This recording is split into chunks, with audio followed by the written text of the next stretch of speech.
আমরা আমাদের অনেক সমস্যার সৃজনশীল সমাধান নিয়ে আলাপ করছি, কিন্তু আমাদের একটা বিশাল জাতীয় সমস্যা আছে পার্বত্য চট্টগ্রাম নিয়ে। বাংলাদেশ রক্তাক্ত যুদ্ধ করছে এই জনপদে, যুদ্ধ থামছে কিন্তু ছাই চাপা তুষের মতো এক আগুন ধিকে ধিকে জ্বলতেছে।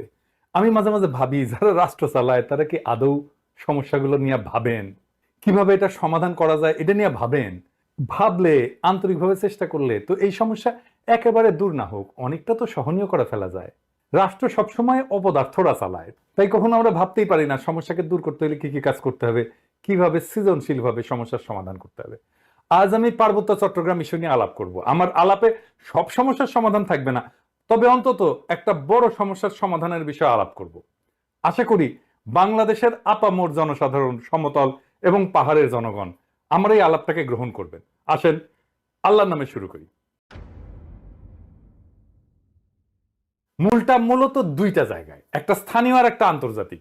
আন্তর্জাতিক বিষয়টা আমি প্রথমে আলোচনা করব, কারণ পার্বত্য চট্টগ্রাম নিয়ে আলাপ করার সময় সেই আন্তর্জাতিক প্রবলেমটা, সমস্যাটা, যেখানে ভারত একটা গুরুত্বপূর্ণ ফ্যাক্টর, সেটারে মাথায় রাখলে আমাদের বিষয়টা বুঝতে সুবিধা হবে এবং সমাধানের পথটা ভাবতেও সুবিধা হবে। আসেন এই দুইটা বিষয় কি কি। মুজিব মূলত পার্বত্য চট্টগ্রামকে ভারতের হাতে তুলে দিছিল।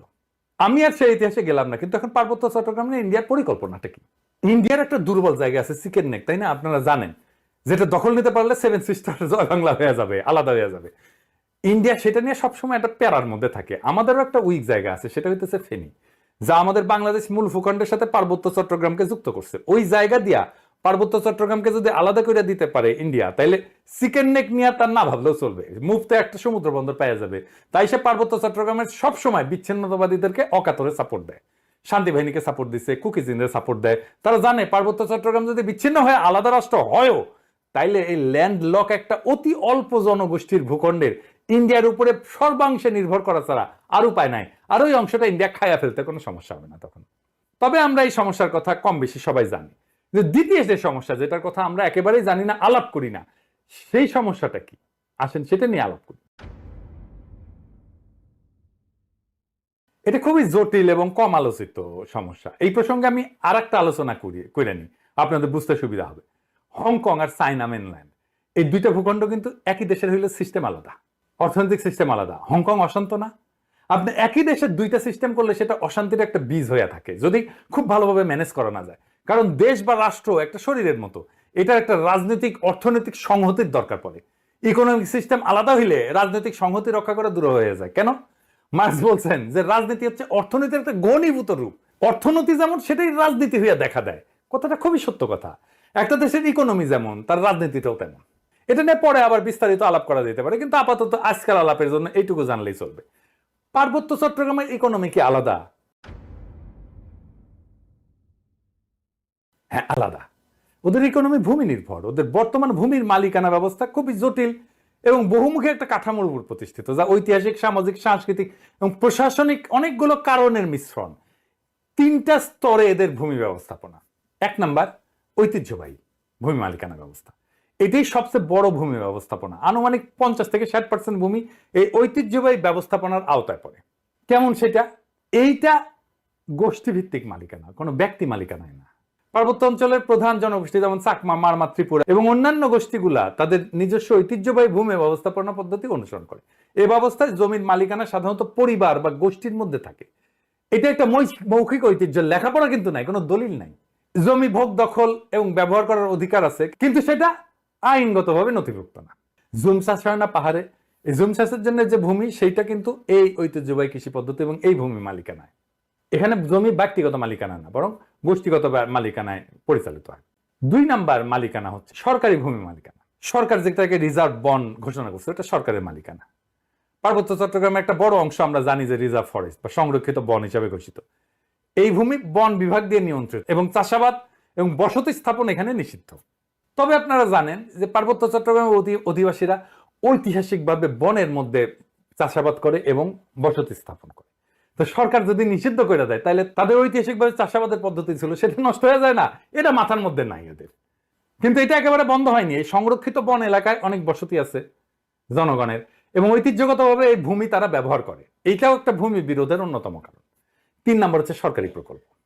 কাপ্তাই হ্রদ, বাঁধ প্রকল্পের জন্য ব্যাপক ভূমি অধিগ্রহণ করা হয়েছিল, যা স্থানীয় জনগণের ভূমি হারানোর অন্যতম কারণ হয়ে দাঁড়িয়েছে।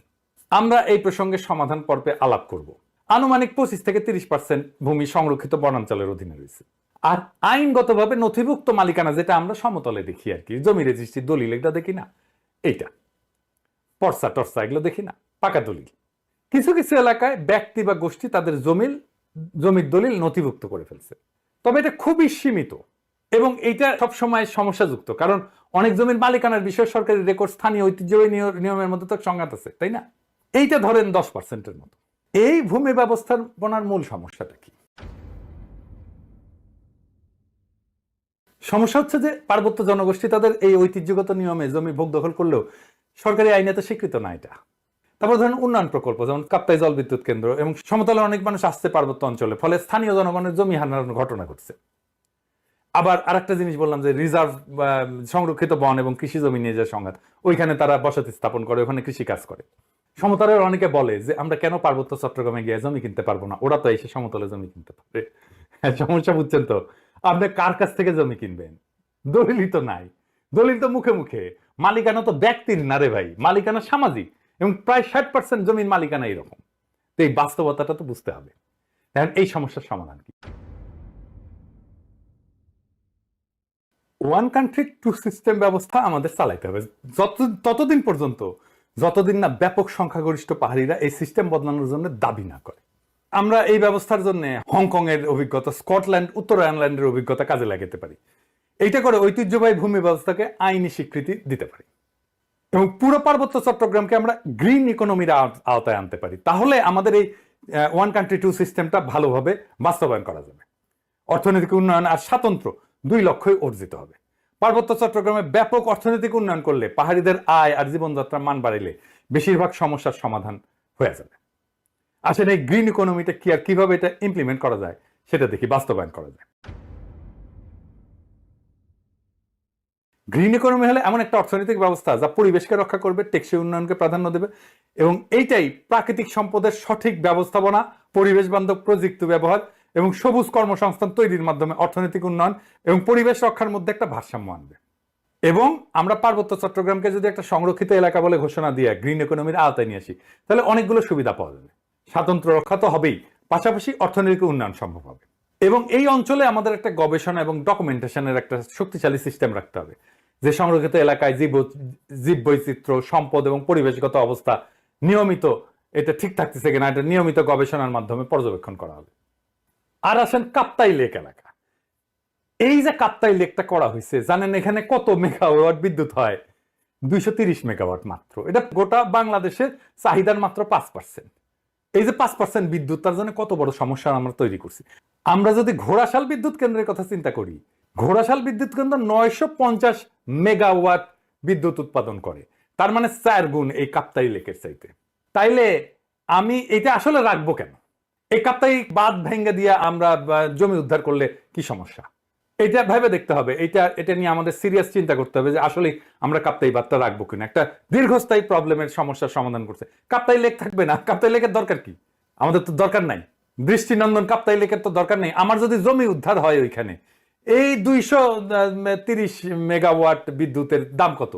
আর আমরা যদি এই জমিটাকে ব্যবহার করতে পারি, কাপ্তাই লেকের নিচে ডুবে যাওয়া জমিটা যদি উদ্ধার করতে পারি, তাহলে এই জমিতে আমরা কি পরিমাণে অর্থনৈতিক ব্যবস্থাপনা করতে পারবো, অর্থনৈতিক সুবিধা পাবো, অর্থনৈতিক লাভ করতে পারবো। এটা একটা স্টাডি হইতে পারে। আমি একটু ধারণাটা দিলাম। যদি মনে করেন যে স্টাডি করে যদি দেখা যায় যে ওইখানে অর্থনৈতিক সুবিধা যেটা, সেটা অনেক অনেক বেশি এই কাপ্তাইয়ের 230 মেগাওয়াটের বিদ্যুতের চাইতে, তাহলে কাপ্তাই বাঁধ আমাদের রেখে লাভ কি? এটা ভেঙে দেওয়া যেতে পারে। আমার মনে হয় যে কাপ্তাই বাঁধ যদি ভেঙে দেওয়া যায়, তাহলে আমাদের বেটার ইকোনমিক বেনিফিট আমাদের আসবে। তাই আসেন দুই পক্ষকেই বলি, সংঘাত আর অবিশ্বাসের কালকাটায় আমরা নতুন ইতিহাস গড়ি। হাসিনা বিরোধী লড়াইয়ে পাহাড়ি ভাই বোনেরা আমাদের কাঁধে কাঁধ মিলায় লড়াই করছেন। আমরা এই ঐতিহাসিক ঐক্যকে সাথে নিয়ে আগায় যাই। আমরা এমন এক বাংলাদেশ গড়ে তুলি যার গর্বিত মালিক হবে হিন্দু, মুসলমান, পাহাড়ি, সমতলী, চাকমা, বাঙালি সকলেই। বৈচিত্র্যের মধ্যে আমরা গড়ে তুলব এক মহান ঐক্য, এক নতুন বাংলাদেশে।